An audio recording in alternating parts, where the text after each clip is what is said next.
ang traffic na mas matindi pa sa matindi. Talagang walang pakundangan. Lusot dito, lusot dyan. Makalagpas laang sa mga sasakyang nagsisikipan.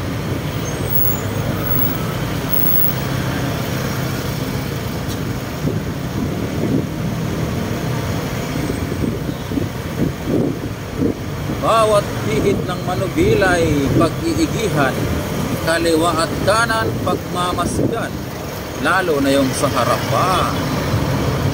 Alerto lagi sa pagmamasid sa katabi. Baka kasi ang mga loko-loko ay biglang sumalisin.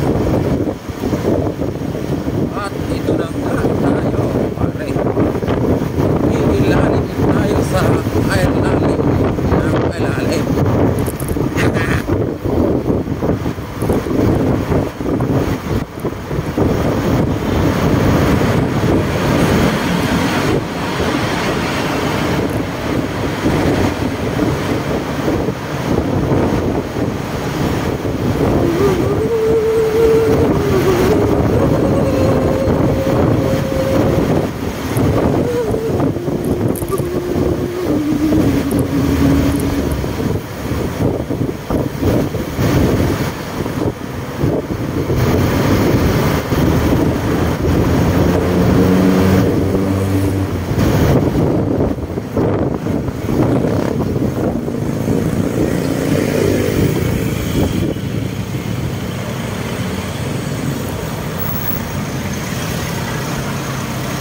Sa parte ng Quezon City, maliwalas ang langit.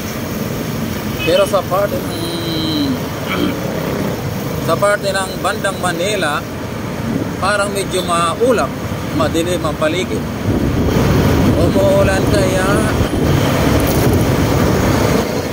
Oh my, oh my.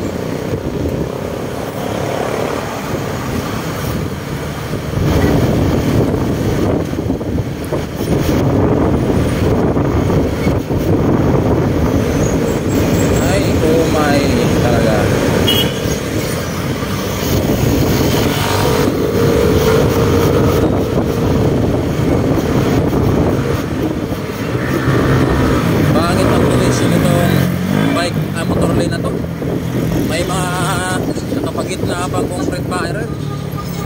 Motor lane yan ha. Hindi malang naisip ng mga authority na ilayo yung mga concrete barrier na yan sa gitna mismo ng motor lane, dahil nakadalawang gulong lang yung motor.